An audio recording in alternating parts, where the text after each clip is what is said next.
Direct, on passe direct sur le S&P 500. Performance depuis un an, vous le voyez là, 27,63%.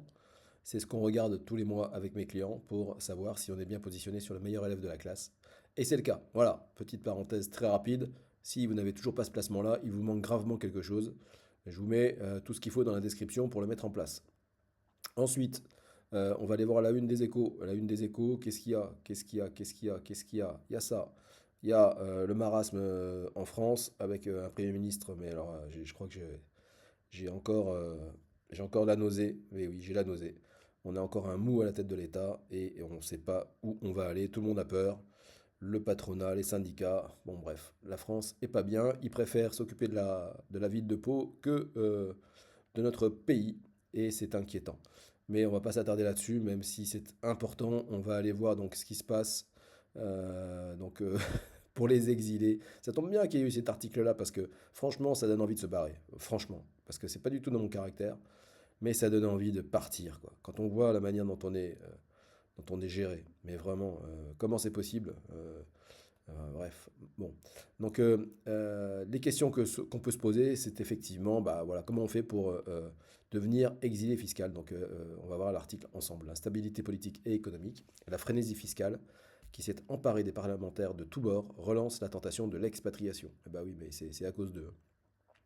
Toutefois, pour les candidats à l'exil, l'enjeu fiscal est loin d'être le seul paramètre à prendre en compte. D'ailleurs, je vous le dis tout net, si votre seule motivation, c'est la fiscalité, ça va être un échec. On ne quitte pas la France pour des raisons fiscales.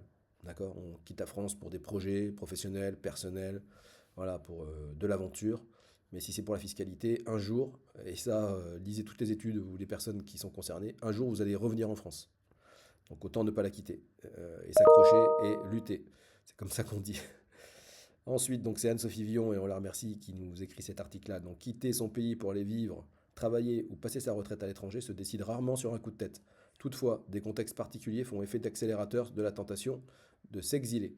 On y est. La crise politique sévère qui frappe la France depuis la dissolution surprise du 9 juin a indubitablement relancé les envies d'expatriation. Et ce, d'autant plus qu'au tsunami politique s'ajoute la menace d'un choc fiscal aggravé sur les ménages et les entreprises. Eh oui, on ne vit pas une période sereine.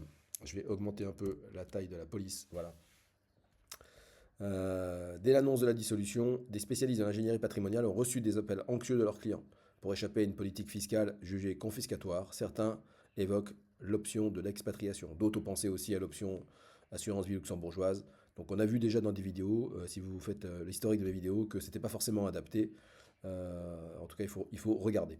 Parmi eux, donc des entrepreneurs qui questionnent leurs conseillers pour comprendre les enjeux fiscaux s'ils décident de vivre et de travailler hors de France. On a effectivement en ce moment, on le voit bien, à coup de gauchisme de communisme, on a un climat anti-riche. Depuis, et malgré la parenthèse estivale et la ferveur des JO, l'inquiétude n'est pas retombée. Elle s'est même amplifiée lors des débats parlementaires sur le projet de loi de finances pour 2025. On a vécu la l'hystérie complète, donc où les élus, effectivement, ont rivalisé de propositions en matière de hausse d'impôts. Une véritable boucherie fiscale avait alors dénoncé le député David Amiel du groupe Ensemble pour la République dans le cadre des débats parlementaires. L'instabilité institutionnelle persistante, avec la chute du gouvernement de Michel Barnier le 4 décembre, suivie de la nomination de François Bayrou le 13 décembre, n'ont pas rassuré. Loin de là, parce que sincèrement, enfin, c'était entre la peste et le choléra, je préférais Barnier, quoi. Les demandes, Bayrou, au bout de la première phrase d'un discours quel qu'il soit, on a envie de pleurer, quoi. Donc, où est le charisme de ce monsieur pour quelqu'un qui, effectivement, a passé sa vie à faire de la politique et normalement à travailler sa rhétorique. Les demandes concernant l'expatriation ont explosé ces derniers mois, confirme donc Roy Maslaia, fiscaliste du cabinet Honoré Patrimoine. Avant, il s'agissait que de quelques cas anecdotiques. Aujourd'hui, c'est la moitié de nos clients qui nous interrogent sur ce sujet. Alors, au cabinet Axipus Patrimoine à Nîmes, l'excellent cabinet Axipus Patrimoine, on n'a pas la moitié de nos clients qui nous interrogent, mais on a quand même pas mal de questions sur ces sujets-là. Erwan Grumelon, directeur de l'ingénierie patrimoniale chez Swiss Life Banque Privée, cite le cas d'un couple de clients retraités français qui, dans ce contexte, a accéléré sa prise de décision de s'expatrier. C'est sûr que quand on est retraité, la question a du sens. Une fois de plus, si vous vous éloignez de vos enfants, vos petits-enfants, etc., Alors voilà, je trouve ça un peu dommage, mais c'est des choix personnels. Mais à un moment donné, on se lasse vite. Le couple avait déjà vendu sa société en France, acquis un bien à l'île Maurice et passé son temps entre les deux pays. Il a décidé de tout vendre dans l'Hexagone, d'acheter plus grand dans cette île et de s'y installer définitivement. Et oui, parce que vous le verrez, pour être exilé fiscal, il faut, si possible, ne pas avoir de biens immobiliers en France. C'est mieux de ne pas être propriétaire du tout. Et d'ailleurs, je ne vous cache pas que c'est un peu dans c'est un peu dans mes objectifs à moi, hein. Donc, il me reste encore deux biens immobiliers, mais je vais liquider ça bientôt. L'idée, c'est d'avoir tout sur le financier et de faire travailler mon argent, quel que soit l'endroit où je suis sur la planète. Et ça, c'est un vrai objectif pour moi, mais c'est personnel. Le doute gagne aussi ceux qui prévoyaient de revenir. Des clients installés à l'étranger, notamment en Asie et toujours en activité, étaient déjà rentrés en France l'an dernier. Vous voyez, je vous le disais, des gens rentrent. D'autres envisageaient de le faire cette année, explique Karine Lecoq, associée gérante chez Lazare Frères Gestion. Or, depuis la dissolution, ils se demandent s'il est toujours opportun d'y déployer leurs activités professionnelles. On a vu, donc je vous ferai une vidéo sur un rapport qui avait été mis en place par le général de Gaulle en 1958, me semble-t-il, le rapport RUEF, et on a dedans exactement ce qu'il faut faire. C'est ce qu'a fait également Javier Milei en Argentine. On a la solution, sauf qu'on a des mous à la tête de l'État et que personne ne veut passer à l'action et prendre les vraies décisions. En fait, on n'a pas des responsables politiques, on a des gens qui ne regardent que leurs intérêts personnels et leur prochain poste et leur carrière politique. Donc voilà, une profession qui jusque-là bougeait peu, surtout là où l'expatriation répondait à un projet professionnel, c'est l'une des principales raisons qui poussent les Français à devenir internationalement mobiles. Ce n'est plus le premier motif avancé. Ceux qui envisagent de quitter leur pays disent vouloir fuir la pression fiscale, le climat en petits riches et de façon générale l'insécurité. Et oui, c'est triste, malheureusement. Donc on va aussi parler exit tax et d'ISF, donc effectivement des signaux qu'on a vu arriver là pendant le projet de loi de finances, mais donc l'adoption fin novembre par le Sénat et contre l'avis du gouvernement d'un amendement pour durcir l'exit tax, cet impôt qui vise à lutter contre l'exil fiscal, au cours de l'examen du PLF, a ravivé les craintes. Bah oui, si on a envie de partir, c'est sûr qu'il vaut mieux le faire avant que tout ça soit en passe. Une large majorité de l'Assemblée nationale a demandé le rétablissement du dispositif dans sa version initiale, mise en place en 2011 par Nicolas Sarkozy. Celle-ci prévoyait de taxer les plus-values immobilières latentes des contribuables décidant de transférer leur domiciliation fiscale à l'étranger, sauf s'ils gardent leur titre pendant plus de 15 ans. En 2019, ce délai avait été abaissé par Emmanuel Macron à 2 ou 5 ans, selon conditions, avec l'objectif de rendre la France plus attrayante pour les investisseurs. Bah ouais, ça c'était une bonne idée quand même. La Chambre haute n'a dernièrement pas suivi les députés, mais elle a adopté un amendement de repli doublant les délais actuels, qui passeraient de 4 ans ou 10 ans quand l'entreprise a bénéficié de plus de 100 000 euros d'aide publique depuis sa création. Mais je trouve ça normal.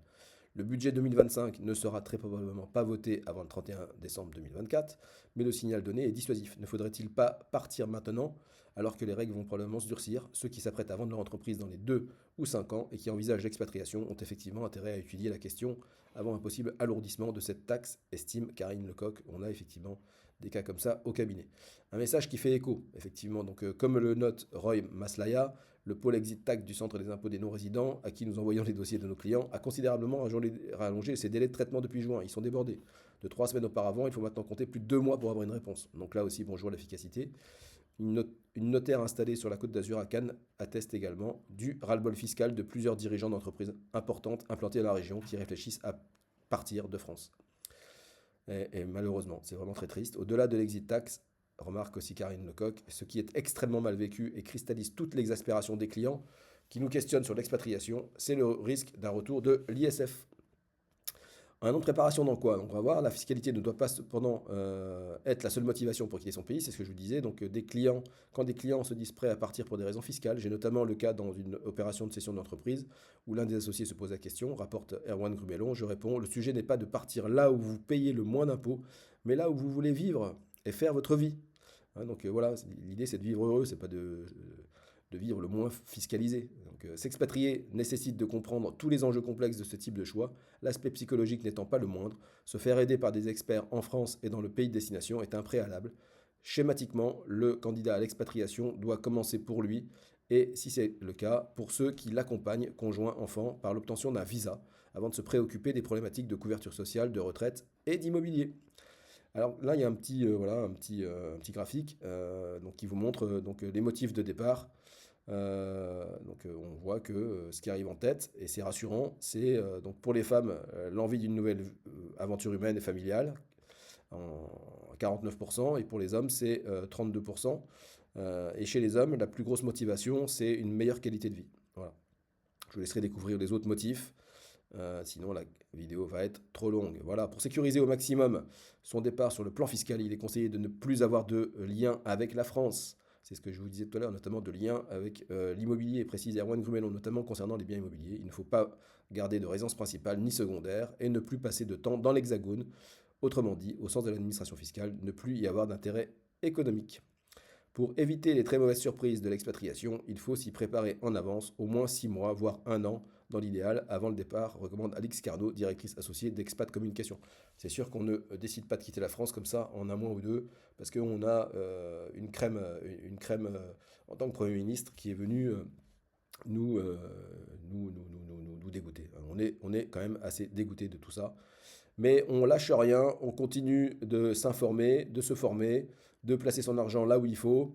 Sur le plan politique, vous pouvez suivre ça, Gnafo. Hein, c'est malheureusement, je trouve que c'est le seul discours un peu sensé que l'on entend dans le paysage politique.